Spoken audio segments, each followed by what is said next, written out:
부활 후 첫 주의 예배를 드리는데 지난주에 이어서 누가복음 24장을 본문 말씀으로 선택을 하고 하나님 말씀의 은혜를 받고자 합니다. 미국에 유학 가서 공부하는 동안에 미국 사람들의 얘기를 많이 듣고 또 한인들의 얘기를 많이 들었습니다. 근데 한 가정이 오래전에 미국에 이민을 가서 열심을 다해서 일했습니다. 근데 한국 사람들이 일하는 것 가운데 언어가 짧으니까 또 거기에 그 사회, 주류 사회가 아니니까 바탕이 좀 없으니까 세탁소라든지 또 흑인들을 상대로 하는 뷰티 서플라이라든지 혹은 이 밤에 청소한다든지 뭐 이런 일들을 하면서 생활하는 거예요. 또 도나스 가게를 한다든지 그러면 생활하는 거예요. 근데 그 일이 참 쉬운 일은 아닙니다. 참 어렵습니다. 사람들을 또 잘 상대해야 되고 그러는데, 근데 세탁소 하시는 이 부모님께서 열심히 일해가지고 자녀를 또 공부할 때면 필요할 것마다 뒷바라지를 다 하면서 이 자녀가 하버드 대학교에 들어갔어요. 하버드 대학교 들어가서 공부를 잘 해가지고 이제 졸업할 때가 됐는데 부모님께서 바쁘시지만은 졸업식 날은 좀 가야 되겠다. 그렇게 생각하고 있어서 자녀에게 물어봤어요. 졸업식 날이 언제냐? 그렇게 물었더니 쭈밋쭈밋 말을 안 해주는 거예요. 그렇지만 뭐 졸업식 날이 언제라고 하는 뉴스가 다 나잖아요. 그래서 다 알고서 이제 서프라이즈로 바쁘지만 자식에게 가가지고 내가 이제 졸업식 날 왔다 그렇게 좀 하려고 그랬는데 이 자식이 졸업식 날 끝났는데 친구들하고 대화하고 그러는데 부모님이 앞에 나타났지만 자녀가 뭐 아는 척 하더니 그냥 친구들 앞에서 얘기하는 게 걔도 뭐 주워 들은 영어가 있으니까 친구들 앞에 얘기했는데 누구냐고 물었더니 그냥 동네 아저씨라고 그렇게 얘기한 거예요. 그래서 이 아버지 부모님 마음이 그 얘기 듣고서 참 기가 막혔다 그러는 거예요. 열심히 뒷바라지 했는데 그래도 힘들게 그 일을 했지만 자식을 훌륭하게 키워서 잘 되는데 이 공부 잘한 자녀가 아버지를 어머니를 다른 가정과 비교해 보니까 시원찮으니까 우습게 생각하고 그냥 이웃집 아저씨라고 얘기하고 소개했어요. 교육을 잘 받은 것 같지만 교육을 제대로 받은 게 아니죠. 또 신학교 교수님 가운데 제가 이분은 파문을 당했습니다. 신학교 교수님이신데 그 학교 은혜 받아가지고 교회 신앙생활 잘 하다가 이제 신학교 와가지고 공부하는 중에 독일어도 열심히 공부하고 그리고서 독일에 유학을 갔어요. 유학 가는 동안에 교회에서 유학 자금도 대주고 또 학교에서도 유학비도 또 비용도 큰 비용을 해서 대주고 하여튼 열심을 다해서 기도도 해주고 그런데 와서 신학교 거기 박사학위 받고 졸업해서 와서 하는 얘기가 무슨 얘기냐면 교회 외에도 다른 종교에도 구원이 있습니다. 이렇게 가르친 거예요. 제가 처음에 신학교 갔을 때 이게 무슨 소린가? 아니 목사님들은 예수 그리스도 외에는 다른 이름으로 구원받을 수 없다고 분명히 말씀했는데 이게 무슨 소린가? 근데 이분이 막 그냥 자기가 독일에서 배운 그런 인문학적인 논리를 가지고 막 학생들을 막 그냥 그 설득을 하니까 학생들이 거기에 다 넘어가 버렸어요. 제가 그 신학을 가지고 목회 현장에 가서 목회하려고 그러니 얼마나 힘들었는지 몰라. 목회가 되지가 않아요. 성경 말씀에 의해서 목회를 해야 되는데 웬 다른 이상한 그런 인문학적인 인본주의적인 거 가지고 하려고 그러니 되지가 않아요. 그래서 이분이 결국은 파문을 당했는데 그 독일 가서 쓴 논문이 뭐냐면 불교에 대한 논문을 써. 불교에. 여러분 독일이 불교가 더 셉니까? 한국이 셉니까?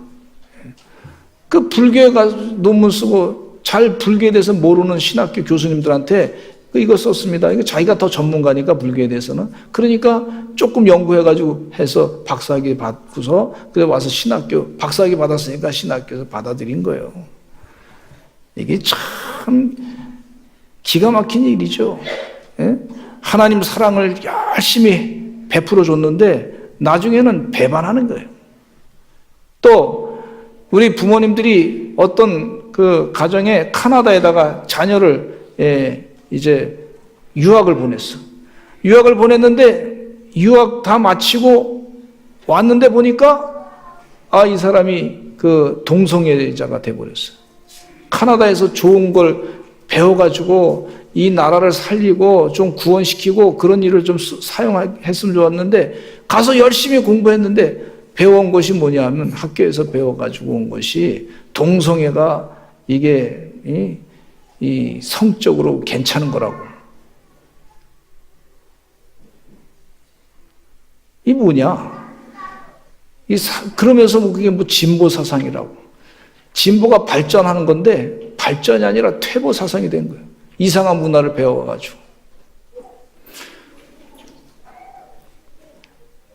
이게 뭐 참 기가 막힌 일이 벌어지는 거예요. 그래서 그것을 참 공부는 많이 했는데 해똑똑이라 그래, 해똑똑이라. 이 바리새파 사람들과 또 사두개파 사람들, 제사장들이 말이죠. 성경 말씀을 열심히 공부했어요. 근데 그 성경에 대한 얘기는 누구를 지칭하고 있는 내용이냐면 예수님이 메시아십니다. 예수님이 그리스도이십니다. 이것을 지칭하고 있는 내용인데 그 내용은 신경도 안 쓰고 나중에 본인들의 기득권을 자꾸 유지하려고 기득권만 유지하다 보니까 그냥 제사의 법에만 거기에 매몰돼 가지고 율법적인 조항만 거기에 자꾸 그래서 사람을 자꾸 괴롭히는 거예요. 그러다 보니까 예수님을 본질을 놓치게 되는 그런 결과를 갖게 된 것이다. 그렇게 볼 수가 있어요. 여러분, 우리도 신앙생활하면서 세상에 나가서 사는 동안에 세상을 본받지 말라고 하신 말씀이 괜히 하신 말씀이 아닙니다. 해똑똑이가 될까 봐 우리 주님께서 걱정하시면서 하신 말씀이에요. 부활하신 예수님은 엠마로 가는 두 제자에게 나타나셨습니다. 예수님이 나타나셨는데 예수님인지를 몰랐어요.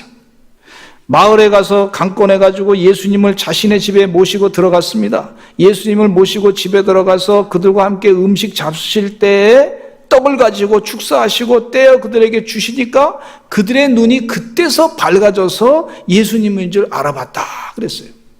그리고 예수님께서 갑자기 사라지시고 다시 이후에 예루살렘에서 제자들이 모인 집에 가서 있을 때에 예수님께서 갑자기 샬롬하고 예수님이 나타나셨어요. 그러면서 예수님 하신 말씀이 누가복음 24장 39절에 내 손과 발을 보고 나인 줄 알라. 또 나를 만져보라. 영은 살과 뼈가 없을 때 너희 보는 바와 같이 나는 있느니라 그랬어요. 나는 있다. 누가복음 24장 32절에 이 제자들이 말이죠. 성경에서 그 성경에 대한 얘기를 가지고 풀 때 이 예수님께서 가르쳐 주시니까 성경에 대해서 가르쳐 주니까 그때 어떤 느낌을 체험했냐면 같이 한번 읽어보겠습니다. 시작. 그들이 서로 말하되 길에서 우리에게 말씀하시고 우리에게 성경을 풀어 주실 때 우리 속에서 마음이 뜨겁지 아니하려나 하고 이렇게 말씀하고 있는데 이 본문 말씀에서 말씀하시는 성경은 구약 성경을 얘기합니다. 구약 성경에 대해서 풀어 주실 때 그때 그 사람들의 마음이 뜨거워졌다 그랬어요. 감리교회 창시했던 존 웨슬레 목사님은 1738년 5월 24일 오후 8시 45분에 얼더스케 거리에 있는 성경 공부하는 집회에 참석했어요. 성경 구락부에 참석했다가 은혜를 받았는데 사회자가 마틴 루터 목사님이 쓰신 로마서 주석이 있었는데 그 주석의 인트로덕션, 서문을 읽을 때에 그때 그 서문을 들으면서 마음이 뜨거워졌다 그랬어요. 그 루터 목사님께서 종교 개혁을 하면서 가장 중요시했던 성경 말씀의 본문이 뭐냐면 로마서 1장 17절 말씀이에요. 그것에 대해서 주석의 서문을 읽을 때 그 은혜를 받고서 그가 영적으로 큰 감동을 받고서 감리교 부흥운동이 시작된 걸 볼 수가 있어요. 한번 같이 읽어보겠습니다. 시작. 복음에는 하나님의 의가 나타나서 믿음으로 믿음에 이르게 하나니 기록된 바 오직 의인은 믿음으로 말미암아 살리려 함과 같으니라. 어떤 믿음을 말하고 있냐면 예수님께서 메시아 되십니다. 예수 그리스도의 보혈의 피가 내 죄를 사해 주십니다. 믿습니다. 또 예수님만이 구세주 되십니다. 이 사실을 믿습니다. 예수님께서 내 삶의 모든 것 되십니다. 이 사실을 믿습니다. 예수님이 약속하신 모든 언약의 말씀들은 분명히 이루어질 줄로 믿습니다. 그래서 그 믿음을 가지고 사는 것이 의로운 사람이 된다 하는 것을 가르쳐주고 있어요. 우리 소산제일감리교 성도님들이 이 믿음을 가지고 의로운 자 되시기를 간절히 축원합니다. 누가복음 24장 27절에 오늘 본문 말씀 가운데 예수님께서 이렇게 예수님에 대해서 이렇게 그 내용 가운데 설명해 주고 있는데 같이 한번 읽어보겠습니다. 시작. 이에 모세와 모든 선지자의 글로 시작하여 모든 성경에 쓴 바 자기에 관한 것을 자세히 설명하시니라.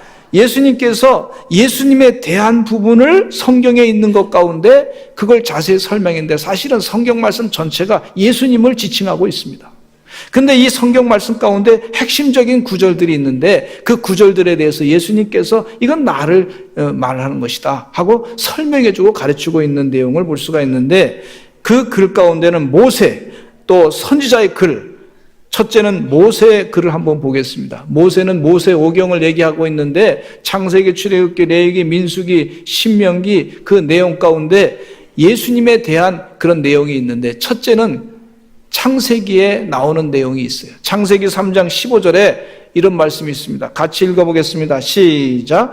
내가 너로 여자와 원수가 되게 하고 내 후손도 여자의 후손과 원수가 되게 하리니 여자의 후손은 내 머리를 상하게 할 것이요 너는 그의 발꿈치를 상하게 할 것이니라 하시고 에덴 동산에서 선악과를 뱀의 유혹에 의해서 사탄이 뱀으로 가장해서 뱀의 유혹에 사탄에 의해서 시험을 당하게 하시고 그 에덴 동산의 선악과를 따먹게 했는데 그 뱀에게 하나님께서 저주를 내리신 내용이에요. 너는 앞으로 배로 다닐 것이다. 사람들에게 그렇게 좋지 않게 보일 것이다. 그러면서 하시는 말씀이 하나님께서 하신 말씀이 여자의 후손이 너의 머리를 상하게 할 것이다. 여자의 후손이 뱀의 사탄의 머리를 상하게 할 것이다. 그렇게 말씀하고 있고 너는 이 여자의 후손인 예수 그리스도의 발꿈치를 물게 할 것이다. 예수님이 고난당할 것이다 하는 것을 하나님께서 말씀해 주고 있는 내용입니다. 이게 모세오경이 벌써 얘기하고 있어요. 갈라디아서 3장 16절에 보니까 구원자이신 예수님에 대해서 말씀하고 있는데 같이 한번 읽어보겠습니다. 시작. 이 약속들은 아브라함과 그 자손에게 말씀하신 것인데 여럿을 가리켜 그 자손들이라 하지 아니하시고 오직 한 사람을 가리켜 내 자손이라 하셨으니 그 그리스도다. 그 아브라함 이후에 그리스도가 나올 것이다 하는 것을 이 성경 말씀에 사도 바울이 말씀해 주고 있어요. 근데 예수님께서 바로 아브라함의 후손 중에서 나올 것이다. 내 자손 가운데 나오시는데 한 사람이 나오는데 그 사람이 바로 그리스도다 하는 것을 갈라디아서 3장 16절에 말씀해 주고 있어요. 사탄을 쫓아낼 자를 요한계시록 12장에도 예언하고 있고 뱀이 구원자의 발꿈치를 칠 것이라고 하였고 메시아가 골통당할 것을 말씀해 주고 있고 그리스도가 고통을 당하고 영광의 자리에 들어갈 것이다. 그렇게 말씀해 주고 계셔요. 이미 구약 성경에 그런 내용이 모세의 말씀 가운데 예언된 것을 볼 수가 있습니다. 그러니까 성경 말씀은 누구를 향하고 있냐면 예수 그리스도를 향하고 있어요.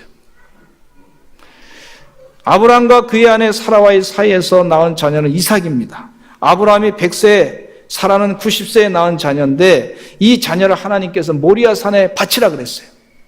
하나님이 아브라함의 생각 가운데는 순종하면서도 마음 가운데 이삭이 혹시 구세주가 아닌가 이런 생각을 할 수도 있을 거예요.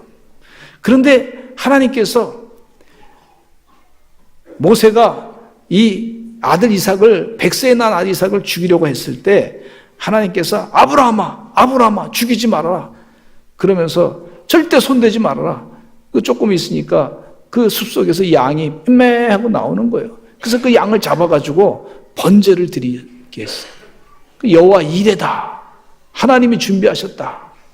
즉 하나님께서 받으실 제사는 하나님이 제물은 준비하신 거예요. 그 제물을 준비하신 그 제물이 누구시냐? 바로 예수 그리스도이신 줄로 믿습니다. 근데 예수님께서 왜 아브라함과 이렇게 연결해서 예수님과 얘기하시냐 하면은 예수님께서 요한복음 8장 56절에 이런 말씀을 하고 계세요. 사람들에게 이런 말씀을 하고 계세요. 같이 읽어보겠습니다. 시작. 너희 조상 아브라함은 나의 때 볼 것을 즐거워하다가 보고 기뻐하였느니라. 즉 조상 아브라함은 나의 때, 예수님의 때 볼 것을 즐거워하다가 기뻐하게 됐다. 이삭을 낳았는데 기쁨이라고 한 자식을 낳았지만 그 자녀가 구세주가 아니고 바로 예수님이 구세주이시다. 예수님이 하나님이 준비하신 그런 제물로 바쳐질 것이다 하는 그런 말씀을 예수님께서 바로 말씀해 주시고 계신 것을 볼 수가 있어요. 아브라함이 바로 너희들이 조상이라고 믿는 아브라함의 그 자손 가운데 바로 내 때 볼 것을 아브라함이 보고 즐거워했다. 그렇게 예수님께서 증언하고 계십니다. 구약 성경의 그 사건이 그냥 지나가는 사건이 아니라 누구를 향하신 사건이냐면 예수님을 향하신 사건이에요. 그 부분에 대해서 예수님이 설명해 주고 있어요. 또 모세가 예언한 선지자가 있는데 신명기 18장 15절에 모세가 이렇게 얘기합니다. 같이 한번 읽어보겠습니다. 시작. 내 하나님 여호와께서 너희 가운데 내 형제 중에서 너를 위하여 나와 같은 선지자 하나를 일으키시리니 너희는 그의 말을 들을지니라. 모세가 지금 하시는 말씀이 하나님께서 말씀하시는데 너희 중에서 나와 같은 선지자 한 사람을 일으켜 세워서 그 선지자의 말을 너희들이 들으라. 그렇게 말씀하고 있어요. 근데 모세 이후에 선지자가 쭉 있다가 선지자의 시대의 맨 마지막이 누구냐면 세례 요한입니다. 세례 요한에게 사람들이 묻습니다. 요한복음 1장 21절에 이렇게 묻습니다. 같이 읽어보겠습니다. 시작. 또 묻되 그러면 누구냐? 네가 엘리야냐? 이르되 나는 아니라. 또 묻되 내가 그 선지자냐? 대답하되 아니라. 그러면서 누가 메시아냐? 예수님이 메시아다. 나는 메시아가 아니다. 선지자지만 나는 메시아가 아니다. 예수님이 메시아다. 내 뒤에 올 자가 메시아다. 그렇게 설명해주고 계시는 것을 볼 수가 있어요. 그러니까 성경의 모든 구약의 예언의 말씀이 예수 그리스도를 전하고 있는 걸 볼 수가 있어요. 두 번째 선지자의 글에 대해서 예수님께서 설명했다 그러는데 이 선지자의 글 가운데는 참 여러 가지 내용이 있습니다. 예언자의 내용 가운데 스가랴 예언자를 보면은요 700년 전에 예언한 말씀 가운데 13장 7절에 보면 이런 말씀이 있어요. 한번 좀 우리가 증거를 보면서 자꾸 읽어봐야 되겠어요. 여러분 성경을 읽을 때 그냥 읽지 마시고 예수님을 향하고 있는 말씀이 있구나. 그러면 정확하게 해석을 할 수 있는 거예요. 같이 읽어보겠습니다. 시작. 만군의 여호와가 말하노라. 가라 깨어서 내 먹자 내 짝된 자를 치라. 내 먹자를 치면 양이 흩어지려니와 작은 자들 위해서 내가 내 손을 들이우리라. 칼이 나타나서 목자 대신 예수님을 치니까 그 양들이 흩어지는데 제자들이 흩어졌어요. 그런데 그 작은 자들, 흩어진 작은 자들 위해 하나님의 은혜로 다시 그들을 힘을 주고 보호하신다고 하는 그런 내용의 예언의 말씀입니다. 또 미가서 700년 전에 예언하신 말씀 가운데 미가서 5장 2절에 보니까 이런 말씀이 있어요. 시작. 베들레헴 에브라다야 너는 유다 족속 중에 작을지라도 이스라엘을 다스릴 자가 내게서 내게로 나올 것이라. 그의 근본은 상고에 영원에 있느니라. 영원하신 우리 주님께서, 그의 근본 되신 분께서, 근본이 거기 계신 분께서 이 땅에 베들레헴이라고 하는 작은 동네에 나실 것이다. 이미 미가서에서 예언하고 있어요. 또 스가랴 9장 9절에 보겠습니다. 시작. 시온에 따라 크게 기뻐할지어다. 예루살렘에 따라 즐거이 부를지어다. 보라, 내 왕이 내게 임하시나니 그는 공의로우시며 구원을 베푸시며 겸손하여서 나귀를 타시니 나귀의 작은 것 곧 나귀 새끼니라. 예수님께서 나귀 새끼를 타고 예루살렘 성에 입성하신 내용을 보면 이미 그때 예언하고 계신 것을 볼 수가 있어요. 말라기서는 400년 전에 예수님 오시기 전에 예언한 말씀인데 말라기 3장 1절로부터 2절 말씀에 보면 이런 말씀이 있습니다. 시작. 만군의 여호와가 이르노라. 보라, 내가 내 사자를 보내리니 그가 내 앞에서 길을 준비할 것이요 또 너희가 구하는 바 주가 갑자기 그의 성전에 임하시리니 곧 너희가 사모하는 바 언약의 사자가 임하실 것이라. 그가 임하시는 날을 누가 능히 당하며 그가 나타나는 때에 누가 능히 서리요. 그는 금을 연단하는 자의 불과 표백하는 자의 잿물과 같을 것이다. 예수님이 오셔가지고 사자를 하나님께서 보내시는데 그 예수님이 금을 연단해가지고 더러운 찢기를 다 빼서 우리의 죄에 있는 더러운 찢기를 빼내서 정금같이 나오게 하시고 순금으로 바꾸시고 또 잿물이 되셔가지고 우리를 다 더러운 죄를 다 희게 만드시는 그런 분이시다 하는 것을 말씀해주고 계세요. 이 선지자의 글 가운데 있어요. 근데 이사야 예언자에는 참 많이 나오고 있습니다. 예수님께서 이사야 예언서를 참 많이 인용하셨는데 이사야 예언서 가운데 보시면은요, 아주 구체적으로 예수님이 어떻게 고난당하실까 그런 내용이 다 기록되어 있어요. 이사야 9장 6절에 보겠습니다. 시작. 이는 한 아기가 우리에게 낳고 한 아들을 우리에게 주신 바 되었는데 그의 어깨에는 정사를 메었고 그의 이름은 기묘자라 모사라 전능하신 하나님이라 영존하신 아버지라 평강의 왕이라 할 것임이라 그랬어요. 또 이사야 50장 6절에 이사야 53장 5절로 7절 읽겠습니다. 참 이사야 53장은 고난의 종에 대한 예언의 말씀인데 아주 정확하게 예수님이 어떻게 고난당할 것이라고 하는 예언을 700년 전에 벌써 예언해 놓고 있는 걸 볼 수가 있어요. 이거 하나님의 약속의 말씀이에요. 구약 성경은 하나님의 언약의 말씀이고 예언의 말씀이에요. 같이 읽어보겠습니다. 시작. 그가 찔림은 우리의 허물 때문이요 그가 상함은 우리의 죄악 때문이라. 그가 징계를 받음으로 우리는 평화를 누리고 그가 채찍에 맞음으로 우리가 나음을 입어받았도다. 우리는 다 양 같아서 그릇 행하여 각기 제 길로 갔거늘 여호와께서는 우리 모두의 죄악을 그에게 당감시키셨도다. 그가 곤욕을 당하여 괴로울 때에도 그의 입을 열지 아니하였으며 마치 도수장으로 끌려가는 어린 양과 털 깎는 자 앞에서 잠잠한 양같이 그의 입을 열지 아니하였느니라. 이 말씀을 읽어보면 예수님께서 어떻게 이렇게 고난을 당하실 것을 그렇게 자세하게 알았을까 하는 그런 내용으로 우리가 여겨지게 됩니다. 선지자들의 글의 증언이 누구를 향하고 있냐면 예수님을 향하고 있습니다. 예수님께서 그건 다 나에 대한 얘기다 그렇게 설명해 주고 있어요. 세 번째 시편의 노래 가운데 보시면요, 이 시인은요 1000년 전에 시를 썼어요. 그런데 그 1000년 전의 시 가운데도 그런 내용이 있습니다. 시편 22편 1절과 2절에 보면 같이 읽어보겠습니다. 시작. 내 하나님이여 내 하나님이여 어찌 나를 버리셨나이까. 어찌 나를 멀리하여 돕지 아니하시오며 내 신음소리를 듣지 아니하시나이까. 내 하나님이여 내가 낮에도 부르짖고 밤에도 잠잠하지 아니하오나 응답하지 아니하시나이다.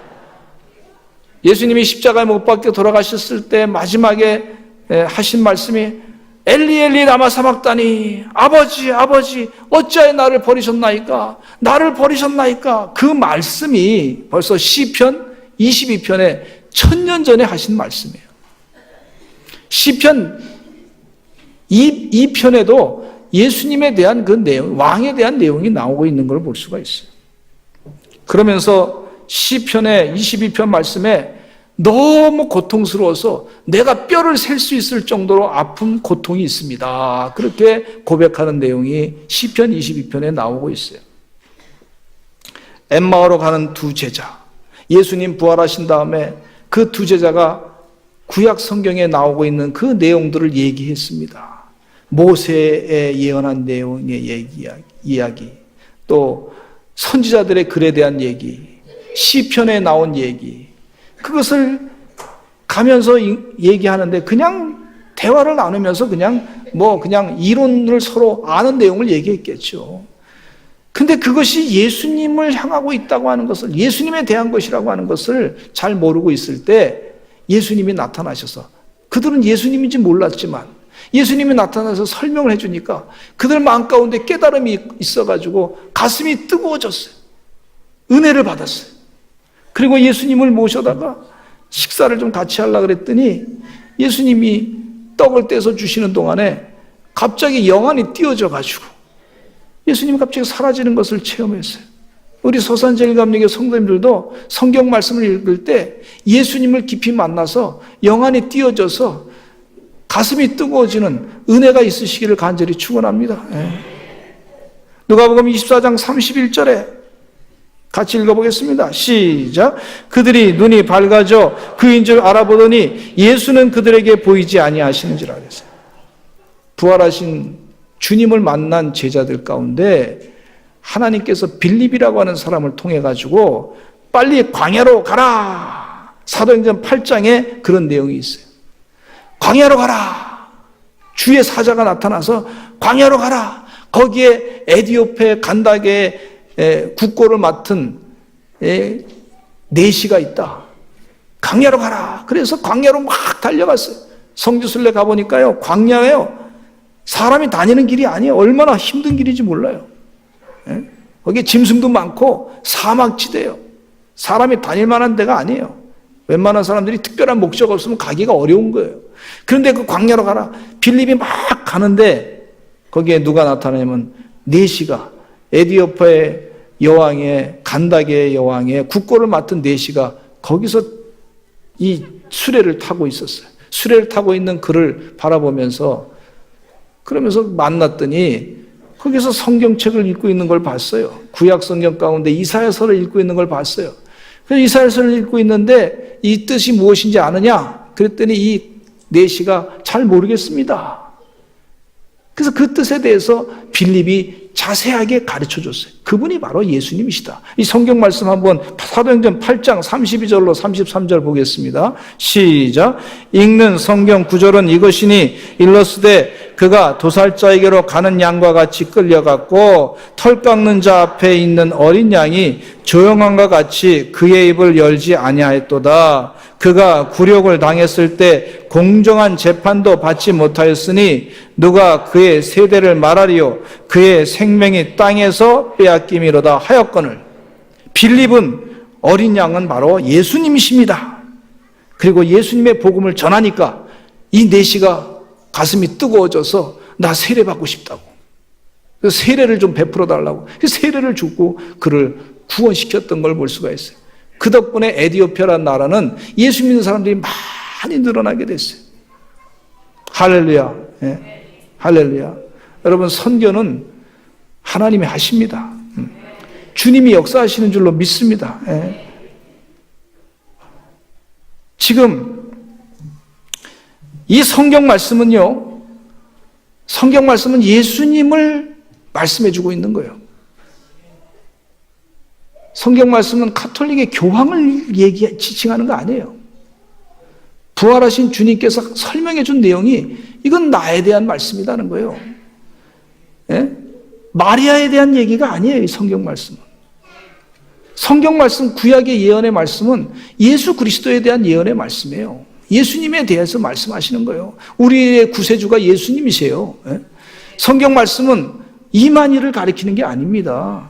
성경 말씀은 장길자를 얘기하는 게 아니에요.